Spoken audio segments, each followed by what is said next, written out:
रांची के अरोड़ा थाना क्षेत्र में एक जज के बॉडीगार्ड बलराम एक्का की गोली लगने से मौत हो गई। आशंका जताई जा रही कि आत्महत्या की घटना है। हालांकि इस गोलीकांड में जिले के एसएसपी चंदन कुमार सिन्हा ने कहा कि गोली कैसे चली इसकी जांच की जा रही है।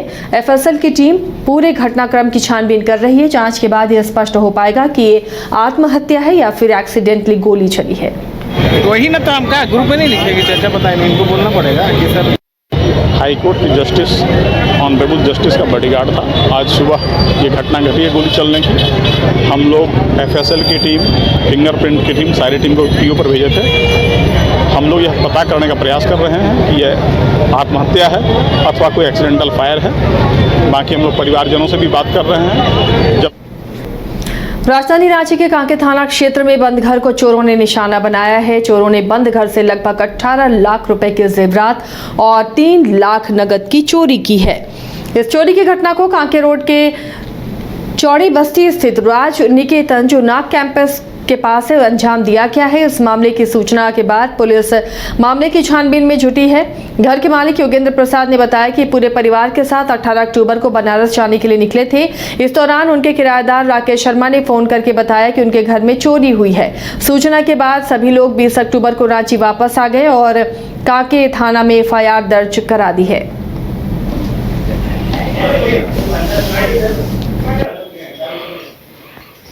3 लाख कैश रखे थे जमा करके। जेवर मेरे शादी का जितना जेवर था सारा गया है और ऐसे भी जेवर सब था।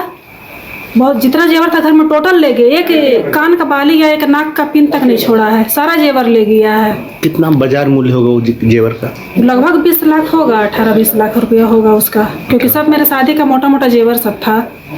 एक जेवर भी नहीं छोड़ा है। बच्चों का जेवर था, चैन वगैरह सब था। मेरे सिस्टर का भी था मेरे पास जेवर, कैश था वो भी गया। सारा टोटल चीज घर में कुछ नहीं बचा है, सारा चीज ले गया। कैसे मालूम चला मैडम? आके देखे हम जहाँ जहाँ रखते हैं वहाँ थोड़ा सा देखे तो कुछ नहीं है। सारा डब्बा बैग सारा खाली है। बैग के अंदर रखते थे, बैग के अंदर से भी सारा बैग खंगाला हुआ है। 18 तारीख को शाम में 6:15 में यहाँ से बनारस हम लोग गए। कुछ काम से था, घूमने के लिए भी गए। और वहाँ से जब हम लोग सुबह में ट्रेन में ही थे तो हमको यहाँ से मेरे भाई का पत्नी ने फ़ोन किया कि यहाँ पर ताला टूटा हुआ था, तो देखे कि यहाँ पर चोरी हो गया है। तो फिर हमारा रेंटर को बुलाया लोग, तो फिर रेंटर भी हमको फ़ोन करके बताया कि यहाँ पर चोरी हो गया है। तो फिर ये लोग अंदर देखा तो टोटल लॉक टूटा हुआ है, दरवाज़ा टूटा है, दरवाज़ा में भी परवेज लॉक है और इसको भी वो लोग तोड़ दिया है। और उसके बाद जितना भी गोदरेज है, अलमीरा है, सभी को तोड़कर करीब 3 लाख रुपया ले गया है। और 18 से 20 लाख का एक गहना है, वो सबको ले गया। अभी हम आकर देखे तो कोई भी चीज़ नहीं है।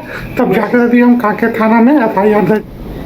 इटकी थाना क्षेत्र में अपराधियों द्वारा 3 लोगों को गोली मारे जाने के मामले पर रांची एसएसपी ने बताया कि एक घायल का कहना है कि खिड़की खोलने के कारण पड़ोसी से विवाद हुआ और इस घटना को अंजाम दिया गया, जबकि दूसरे घायल ने कहा कि व्यक्तिगत दुश्मनी की वजह से उस पर हमला किया गया है। अब इन दोनों ही बिंदुओं पर जांच चल रही है। जल्द ही अपराधी सलाखों के पीछे होंगे।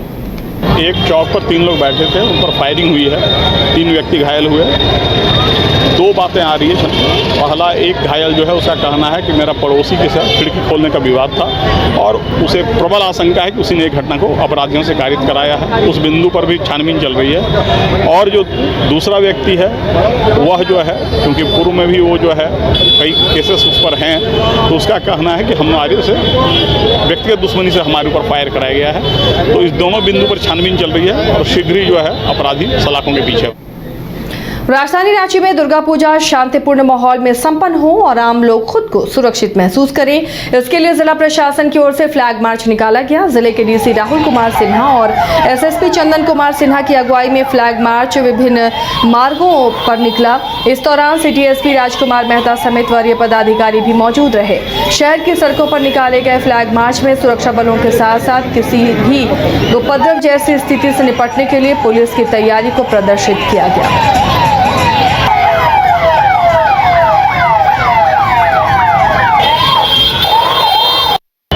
लोगों ने बताया पहले कि हम लोग पंडाल में स्टैटिक पुलिस बल रखे हैं। जहाँ पर स्टैटिक पुलिस बल नहीं रख पाए उपलब्धता की कमी का वहाँ पर हम लोग पेट्रोलिंग से कवर कर रहे हैं। जो भी हमारा डार्क पैचेज है वहाँ पर भी पुलिस बल जो है बाइक पेट्रोलिंग करेंगे।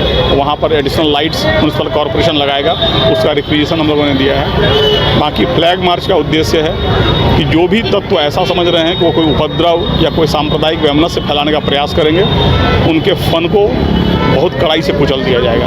इस पूरे कार्रवाई का यही उद्देश्य होता है कि आने वाले सभी श्रद्धालुगण जो पूजा पंडालों का भ्रमण करेंगे, उन सभी के दिलो दिमाग में सुरक्षा की भावना रहे, उन्हें पूरी तरीके से ऐसा महसूस हो कि वह अपने परिवार के साथ रात बिरात में कहीं पे भी किसी भी पंडाल में जाएंगे तो उन्हें किसी भी तरह के खतरा नहीं रहेगा और तभी जाकर वो बिल्कुल तल्लीनता के साथ माँ दुर्गा की आराधना कर सकते हैं। साथ ही में यह चेतावनी भी उन अराजक तत्वों के विरुद्ध रहता है जिनकी मंशा माहौल